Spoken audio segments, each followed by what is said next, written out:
जब तक जिंदा हूं, जब तक भारतीय संविधान जिंदा है। जिस दिन भारतीय संविधान खत्म हो जाएगा उस दिन मेरे को मरा हुआ समझ लेना। लेकिन आप लोग भारतीय संविधान, जो वर्तमान सरकार है वो भारतीय संविधान को खत्म करने के लिए कगार पर है। क्या यही आप लोगों का, यही बाबा साहब का सपना था कि हम लोग अपने अधिकार खत्म होते देखते रहे और अपने घर में, अपने टीवी और टीवी में मगन रहे? तो साथियों, मैं आप लोगों से अपील करता हूं कि भारतीय एकता मिशन के सौजन्य से या किसी भी संगठन के सौजन्य से अपनी आवाज बुलंद करने का कार्य करें। क्योंकि साथियों, इस देश के अंदर बहुजन समाज के दिन रात जो महिलाओं पर अत्याचार हुए हैं, तो साथियों मैं आप लोगों को बता दूंगी, सीधा साधा जो है आप लोगों को, जो इस देश के अंदर मनुस्मृति लागू करना चाहते हैं वो आप लोगों को सीधे सीधे आप लोगों को दिखाई दे रहा है। तो साथियों, मैं आप लोगों से अपील करता हूं कि बाबा साहब के बताए हुए मार्ग पर चले। बाबा साहब ने कहा था शिक्षित बनो, संगठित रहो, संघर्ष करो। क्या आप लोग शिक्षित तो हो रहे हैं लेकिन अपने बलबूते सिर्फ अपने तक सीमित है? तो भीम आर्मी के सौजन्य से आप लोगों को पता भी है, सोशल मीडिया के माध्यम से और मीडिया के माध्यम से जो हमारे से एक्टिव है, तो साथियों हमारे सहारनपुर के अंदर लगभग 400-500 भीम पाठशाला, अन्य किसी भी नाम से निःशुल्क पाठशाला गांव दर गांव चलाई जा रही थी। लेकिन लॉकडाउन होने के नाते आज पाठशाला सभी गांव में बंद पड़ी है। और अगर जिस दिन लॉकडाउन खुलेगा उस दिन आप लोगों को मैं अपने गांव में ही दिखा दूंगा, लगभग 140 बच्चे भीम आर्मी निःशुल्क पाठशाला के अंदर पढ़ने का कार्य कर रहे थे। लेकिन आज इस लॉकडाउन को होते हुए हमारे बच्चे क्या कर रहे हैं ये आप लोगों को नहीं पता, हमारे माता पिता को नहीं पता कि हमारे बच्चे कहाँ जा रहे हैं। तो साथियों, ये लोग ये मनवादी सरकार ने क्या किया कि साथियों बच्चों को दे दे कि मोबाइल से ऑनलाइन क्लास चलेगी। मैं बता देना चाहता हूं, जिस माता पिता के पास बच्चों को अच्छे कपड़े, माता पिता के पास अच्छे कपड़े पहनने के लिए खुद के पैसे नहीं है, वे बच्चों को ऑनलाइन क्लास कैसे करा देंगे, ये मैं आप लोगों से पूछना चाहता हूं। तो साथियों, कुछ सरकार चाहती है कि इस देश के अंदर टेक्नोलॉजी तो है लेकिन टेक्नोलॉजी सिर्फ कागजों के अंदर होती है।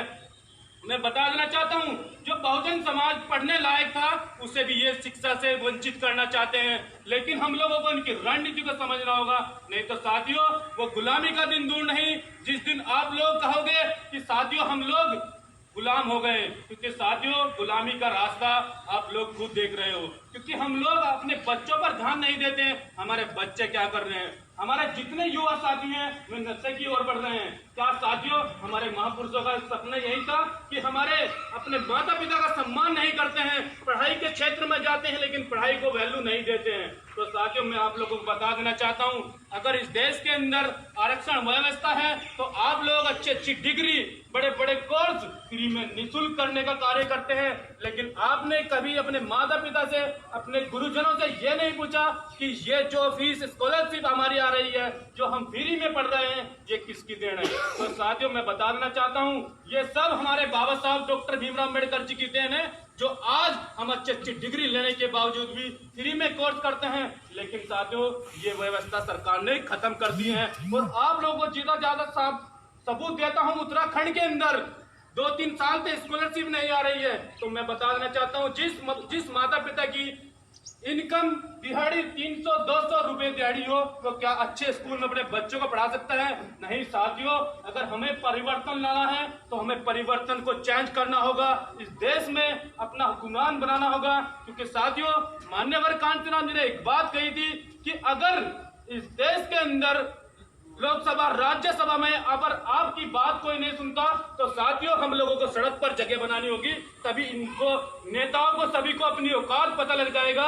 जब तक हम इनसे सवाल जवाब नहीं करेंगे तो साथियों मैं आप लोगों से अपील करता हूं कि अपने देश के, अपने घर के अंदर भारतीय संविधान होना बहुत जरूरी है। जब भारतीय संविधान आप पढ़ोगे तो मैं मानता हूं जितने भी MP, MLA, विधायक, सांसद जो भी आपके गांव में वोट मांगने के लिए आएंगे आप उनसे सवाल जरूर करोगे। क्योंकि जिस टाइम हमारा गांव विकट परिस्थिति में गुजर रहा था, जब हमारे गांव के कुछ व्यक्ति भूखे मर रहे थे, उस टाइम आप लोग कहां थे? जिस दिन आप लोगों ने ये सवाल जवाब करना स्टार्ट कर दिया उस दिन आप लोग अपनी बात खुद बुलंद करना स्टार्ट कर दोगे। तो साथ ही मैं आप लोगों से अपील करता हूं कि आप लोग अपनी आवाज बनने का कार्य करें। अगर कोई व्यक्ति समाज में काम कर रहा है उसकी टांग खींचने का कार्य ना करें। क्योंकि साथियों अगर हम इस देश के अंदर समानता से जीना है तो साथियों हमें पढ़ना होगा, और पढ़ने के लिए हमें संघर्ष करना होगा, और लड़ने के लिए हमें पढ़ाई जरूरी है। अगर बिना पढ़े आप लोग लड़ने के लिए गए तो मैं मानता हूं कि हार निश्चित है। क्योंकि साथियों पढ़ाई एक ऐसा हथियार है, बाबा साहब ने कोई बंदूक नहीं उठाई, कोई तलवार नहीं उठाई, लेकिन एक कलाम जो है हजारों लाखों तलवारों से ज्यादा ताकतवर होती है। ये आप लोगों को पता है और ये हम लोगों को समझना होगा, तभी इस देश के अंदर हुक्मरान बन सकते हैं। दो पंक्ति कहना चाहूंगा, लगाकर आगमनवाद में शौक हमने ये पाले हैं, लगाकर आगमनवाद में शौक हमने ये पाले हैं। अगर कोई पूछे यारो तो कह देना भीम आर्मी वाले हैं, भीम आर्मी वाले हैं। तो साथियों आप लोगों से अपील करता हूं कि इस देश के, इस गांव के अंदर अपनी टीम को ऐसे मजबूत करे कि हम लोगों को, आप लोगों को आवश्यकता ना पड़े कि कोई बाहर का व्यक्ति किसी एमपी एमएलए की आप लोगों को आवश्यकता ना पड़े। क्योंकि साथियों प्रधानमंत्री यहाँ का यह कहता है कि आत्मनिर्भर बनो। आत्मनिर्भर कैसे बना जाता है? एक किसान जो मजदूर वर्ग का, जो कंपनियों में काम करता है, जिससे देश की अर्थव्यवस्था चलाने का कार्य करता है, जिससे जीडीपी बढ़ती है, वे अपने घर जा ही नहीं सकता, उन्हें पैदल की व्यवस्था चल रहे हैं। आधे लोग तो घर जाने से पहले ही मर गए हैं। क्या साथ ही ये आत्मनिर्भर है? और जो विकास दुबे जो पुलिस प्रशासन पर भी एनकाउंटर करता है, इस देश के अंदर गुंडा राज कायम करना चाहता है, वो वहां पर उड़ीसा के अंदर अदर राज्य में चले जाता है और यहाँ पर एक किसान अपने घर जाने में असमर्थ होता है। तो आप लोगों को पता है साथ इस देश के अंदर क्या चल रहा है। इसके अंदर, देश के अंदर गोलमोल चल रहा है, सभी अंदर मिक्स चल रहा है, लेकिन हम लोग जानना नहीं चाहते। हम लोग मीडिया नहीं देखते, मीडिया देख रहे हैं, मीडिया सब उनकी बात बता रहे हैं। क्या साथ जी बॉर्डर सील है, विकास दुबे दूसरे राज्य में कैसे जा सकता है, कोई बता सकता है? तो साथियों कम बोलने से, और अगर आप समझ सकते हो तो समझ जाओ, अभी भी समय है। नहीं तो साथियों वो दिन दूर नहीं कि जिस दिन हमारे पर लट बजेगा और आप खड़े देखते रहोगे, जिस दिन आप लोगों पर लट बजेगा हम खड़े देखते रहेंगे। क्योंकि साथियों हम लोगों को एकता में बल होता है। और साथियों आप लोगों को पता है कि भीम आर्मी के माध्यम से अगर पूरे देश के अंदर कहीं भी बहुजन समाज के ऊपर अत्याचार होता है तो भीम आर्मी उसकी आवाज बुलंद करने का कार्य करते हैं। साथियों हमारे देश के अंदर मंदिरों के अंदर मंदिर बनाए जा रहे हैं। बताइए मंदिर किस लिए बनाए जा रहे हैं? आज ये सुनहरे अक्षरों में लिखा जाएगा, ये वर्तमान समय कि जिस टाइम भारत देश के अंदर अस्पताल हॉस्पिटल और मरीजों की व्यवस्था करने के लिए अस्पतालों की आवश्यकता पड़ रही थी, उस देश के अंदर प्रधानमंत्री जो वर्तमान सरकार है वो देश के अंदर मंदिर स्थापित करने का कार्य कर रही थी। क्या यही व्यवस्था चाहते हैं? तो साथियों मैं आप लोगों से अपील करता हूं कि अगर इस देश के अंदर आप लोगों को समानता से जीना है और अपने अधिकार के लिए लड़ना है, तो साथियों मैं फिर बता देना चाहता हूं कि किसी भी व्यक्ति को जानने से, उसके साथ लगने से पहले कैसे इसकी जानकारी बहुत व्यवस्थित होनी जरूरी है। क्योंकि साथियों पहले जानो और फिर मानो, क्योंकि जब तक हम लोग जान लेंगे नहीं तो हम मान भी नहीं सकते। क्योंकि साथियों अगर मैं संत शिरोमणि गुरु रविदास महाराज जी को मान रहा हूँ तो मैं उनकी हिस्ट्री को जानकर जब भी मान रहा हूँ कि हमारे लिए और हमारे समाज के लिए तो संत शिरोमणि गुरु रविदास महाराज जी ने क्या किया है। तो साथ ही मैं आप लोगों से अपील करता हूँ कि आप लोग भी अपने महापुरुषों के बारे में जरूर पढ़े और देश के अंदर क्या चल रहा है वो भी जाने। क्योंकि साथियों लोग कहते हैं कि भगवान है, लेकिन ये बताओ जिस देश के अंदर जिस बहुजन समाज की महिलाओं के ऊपर मंदिरों में बलात्कार होता है तब उस भगवान को उनकी चीखें क्यों नहीं सुनता? इसके पास कोई जवाब है? साथियों मैं किसी पर कोई टिप्पणी नहीं कर रहा हूं, लेकिन मैं वर्तमान स्थिति आप लोगों को बता रहा हूं कि जब महिलाओं पे मंदिरों के अंदर बलात्कार होता है तो वे भगवान उस टाइम कहाँ चले जाते हैं? क्या उनका फर्ज नहीं बनता कि वे बहनों की रक्षा करें? है किसी के पास जवाब? क्योंकि साथियों हम लोग मान रहे हैं लेकिन हम लोग जानते नहीं हैं, हम लोग जानना नहीं चाहते हैं। अगर कोई व्यक्ति आपको समझाने की भी बात करता है, आप लोगों को जोड़ने का भी काम करता है, आप लोग, हमारा समाज, बहुजन समाज एक दूसरे की काम सीखने का कार्य करता है। तो साथियों अगर आप मैं समाज की लड़ाई सड़क पर खड़ा होकर लड़ रहा हूँ तो ये मत समझे कि मैं पागल हूँ। साथियों मैं बाबा साहब का अनुयायी हूँ, माननीय कांचीराम जी का अनुयायी हूँ और भीम आर्मी के चारों फाउंडर को आज्ञाकारी हूँ, उन्हें मानता हूँ। तो साथियों मैं अपने बहुजन समाज की आवाज उठाने का कार्य करूंगा, चाहे मुझे बागिनी, चाहे आतंकवादी, नक्सलाइट कुछ भी घोषित कर दे। अगर मेरी माताओं बहनों के सम्मान की बात आई तो साथियों हम गर्दन भी काटने का कार्य करेंगे, हम किसी को छोड़ने का बक्से का काटने का कार्य नहीं करेंगे। तो साथियों मैं आप लोगों से अपील करता हूँ कि संगठन में जुड़े और आपके गाँव के हैं जो पाल समाज से है, विनोद भाई मैं भी आया, 2 बात रखे। साथियों बात बहुत है, मैं 2 घंटे का 4 घंटे बोलने के लिए हिम्मत रखता हूँ।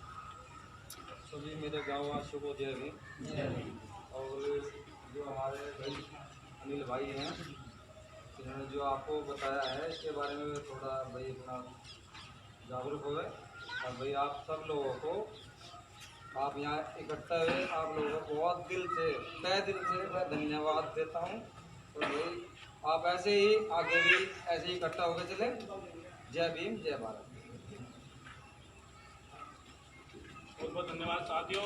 देखो बात इतनी है, अगर मैं आपके बीच में सुबह से लेकर शाम तक बोलते रहूं, लेकिन जो मैं बात बता रहा हूं अगर उस पर आप लोग फोकस कर रहे हैं, उस पर मंथन कर रहे हैं, तो उसी बात को बताने का औचित्य होता है। अगर मेरी बात सुनने के बाद आप लोग ये को सुन रहे हैं और इधर को निकाल रहे हैं, तो साथियों हमारे जैसे हम पहले भी आए यहाँ पर और पहले भी व्यवस्था देखी थी, ऐसी बात नहीं है। पता नहीं कितनी बार आपके गांव में आ चुका हूँ, लेकिन मैं विनोद भाई का धन्यवाद करता हूँ कि इन्होंने हौसला जाहिर करा और आप लोगों को इकट्ठे करने का कार्य करा। और मैं मानता हूँ इस गांव के अंदर मजबूत टीम भीम आर्मी भारत एकता मिशन को मिलेगी और आप लोग अपनी आवाज बुलंद करने का, तो जब तक खड़ी है जब तक हम लोग इज्जत से जी रहे हैं। जिस दिन हमारी माताओं बहनों ने गलत कार्य करना स्टार्ट कर दिया तो उस दिन ये गर्दन भी कट जाएगी साथियों।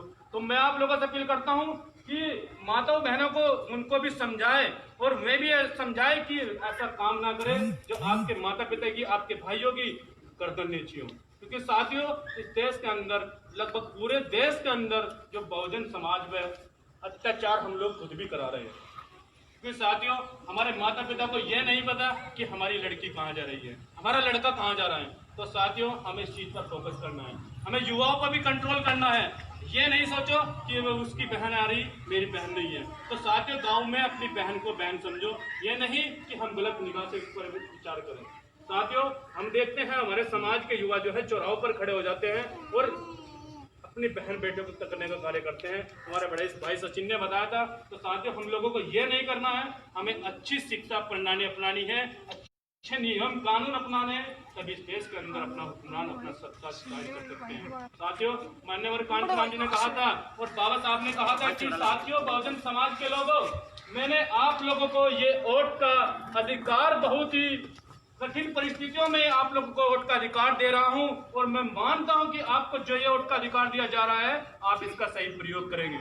तो साथियों क्या आप लोग सही प्रयोग कर रहे हैं?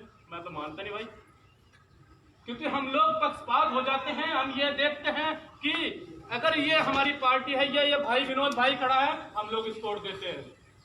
हम ये नहीं चाहते कि विनोद भाई हमारे दुख सुख में काम भी आएगा या नहीं, या हमारी बात भी रखेगा या नहीं, लेकिन हम लोग पक्षपात कर लेते हैं कि विनोद भाई चाहे गलती क्यों ना हो हम लोग विनोद भाई को वोट देते हैं। लेकिन साथियों बाबा साहब ने कहा था कि मैंने आप लोगों को वोट बिकने के लिए नहीं दिया है, आप लोगों को सत्ता परिवर्तन करने के लिए दिया है, ताकि आप लोग इस देश का हुक्मरान बन सको, इस देश का शासक बन सको। तो साथियों आप लोगों से भी अपील है कि अपनी जो वोट की वैल्यू समझे और अपने आधे पौवे कैप्सूल में बिकना बंद कर दीजिए। क्योंकि साथियों जब चुनाव का टाइम होता है, अगर हम आधे पौवे में अपनी वोट बेच देते हैं तो मैं मानता हूं एक ग्राम प्रधान के पास आप लोग एक साइन तक नहीं करा सकते हैं।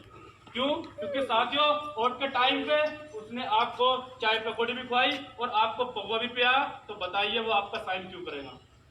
तो साथियों हमें बिकना नहीं है, हमें बिकना वाला समाज नहीं तैयार करना है, हमें हुक्मरान बनने वाला समाज तैयार करना है। और भीम आर्मी के माध्यम से आप लोगों को बता देना चाहता हूं, पूरे देश के अंदर आज समाज को जो है शासक बनाने के कार्य भीम आर्मी भारत एकता मिशन के तहत पूरे देश के अंदर किया जा रहा है। जो भाई सोशल मीडिया के लिए एक्टिव है वो आप लोगों को पता है कि आज भी वर्तमान के अंदर कोरोना महामारी देश के अंदर चल रही है, उसके चलते हुए भी अगर बहुजन समाज की अगर किसी आवाज बुलंद करने का कार्य कर रही है तो भीम आर्मी भारत एकता मिशन आज भी पूरे देश के अंदर अपनी बहुजन समाज की आवाज उठाने का कार्य कर रही है। तो साथ ही मैं आप लोगों से अपील करता हूं कि इस देश के अंदर देखे और सोचे चल क्या रहा है वर्तमान में। जब तक हम सोचेंगे नहीं तो साथियों ऐसे ही हम हमारे बहन बेटियों के साथ बलात्कार होते रहेंगे, गंदे कार्य होते रहेंगे।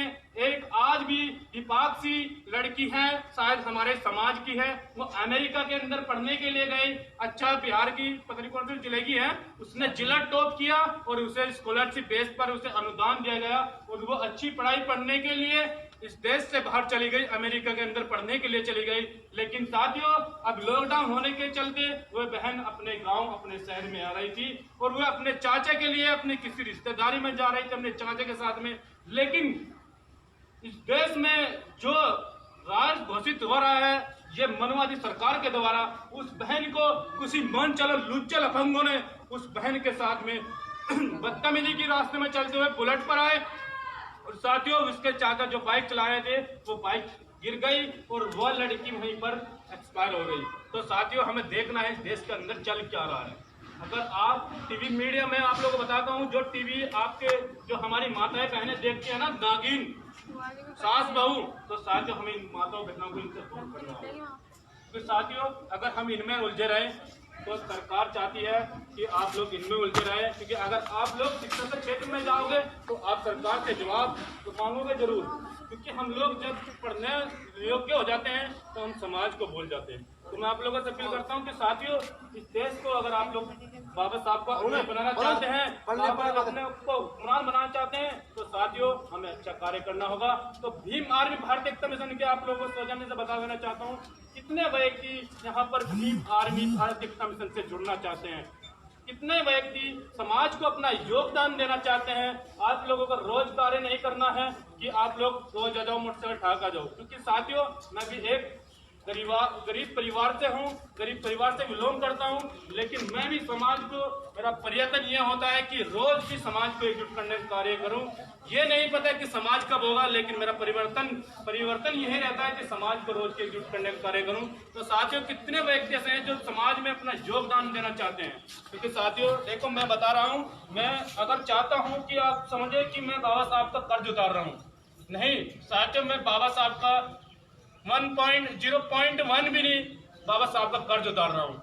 मेरे को बाबा साहब की जो, अगर हम बाबा साहब को पढ़े तो उनका कष्ट दूर देखे तो साथियों अपने सुख दुख सब भूल जाते हैं, क्योंकि बाबा साहब ने और मान्यवर कांशीराम जी ने, संत शिरोमणि गुरु रविदास महाराज जी ने, महात्मा ज्योतिबा फुले ने इतने अत्याचार सहे समाज के अंदर और हम लोगों को यहाँ ला के खड़े कर दिया। लेकिन बाबा साहब ने मरते टाइम तक ये बात कही थी, अगर मेरे मूवमेंट मेरे मिशन को आगे नहीं ले जा सके तो साथियों उसे पीछे भी ना हटने देना। लेकिन ये हम देख रहा है कि हम इतने युवा साथी पढ़े लिखे होने के बावजूद भी बाबा साहब का सपना साकार नहीं कर सकते हैं, ये हम लोगों को दिख रहा है बखूबी। बाबा साहब अकेले चले थे और आज देश के अंदर भारतीय संविधान कॉन्स्टिट्यूशन देकर चले गए, लेकिन जिसके माता पिता जो 8वीं फेल होते हैं वे लोग बाबा साहब के बनाए हुए संविधान पर उंगली उठाने का कार्य कर रहे हैं, लेकिन हम फिर भी शांत बैठे हैं। साथियों आप लोगों के पास एक किसने उन्होंने आपके पास ऐसे भेज दिए कि हम दिखाना चाहते हैं कि इस भारतीय संविधान में क्या कमी है, हम भारतीय संविधान को बदलना चाहते हैं। तो साथियों मैं आप लोगों से अपील करता हूं कि आप इस गांव के अंदर अपनी टीम को मजबूत करें। साथियों हमारे को बता देना चाहता हूं मैं आप लोगों को, हमें 50 व्यक्ति की आवश्यकता नहीं है। हमारे बुजुर्ग बैठे हैं, बुजुर्गों का आशीर्वाद चाहिए, नहीं तो साथियों हमारी धरती को कंधा देने के लिए तैयार रहे, क्योंकि साथियों हम बाबा साहब को और मान्यवर कांशीराम जी को फॉलो करते हैं। अगर माताओं बहनों के सम्मान की बात आई, अपने भारतीय संविधान बाबा साहब महापुरुषों की सम्मान की बात आई, तो चाहे किसी भी हद तक गुजरना पड़े, अगर हमें बागी आतंकवादी बनना पड़े तो हम बनने के लिए तैयार हैं। क्योंकि साथियों आप लोगों को पता है कि रोजगार इस देश के अंदर खत्म हो चुके हैं, अगर रोजगार की बात है।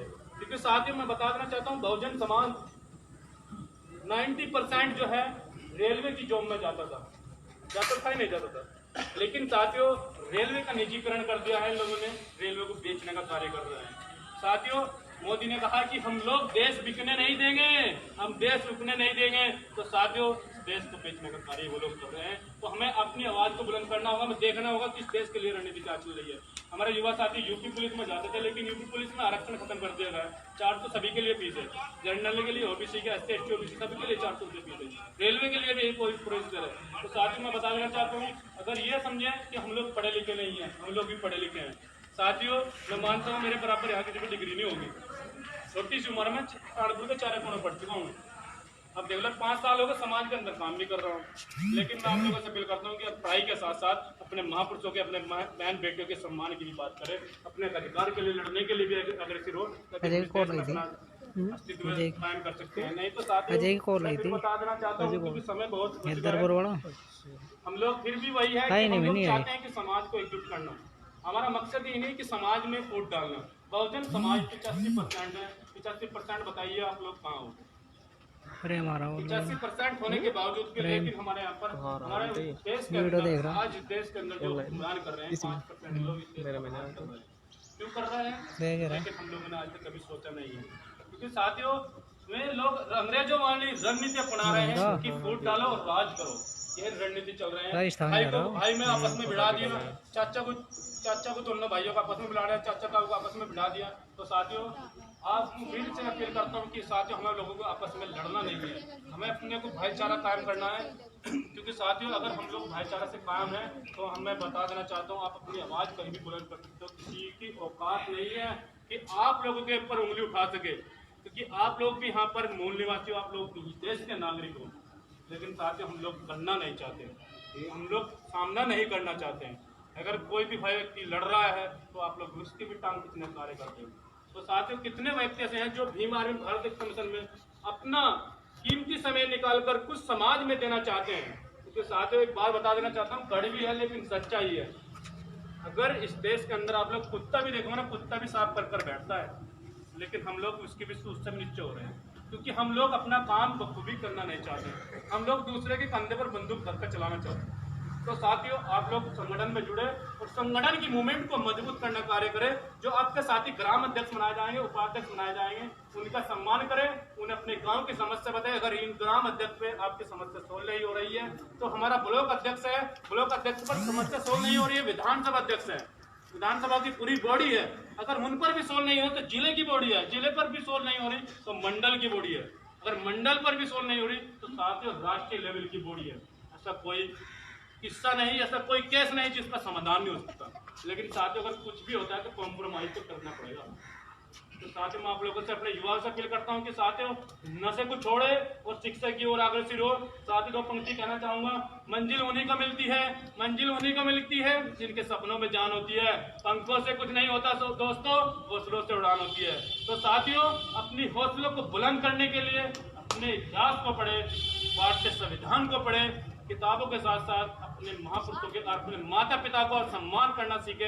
क्योंकि साथियों हम देखते हैं कि हमारे जो युवा साथी हैं शाम के टाइम 30 रुपए का कुआ पी कर माता को पिता को जो है इतनी बुरी बेरहमी से बदतमीजी करते हैं, उनके साथ में उनका अत्याचार करते हैं। तो साथियों इन्हें भी सम्मान से जीने दो, क्योंकि इन्होंने आपको जन्म दिया है। अगर आप लोग इनका सम्मान नहीं करोगे तो मैं मानता हूं कि जो आपके आने वाली पीढ़ी होगी वो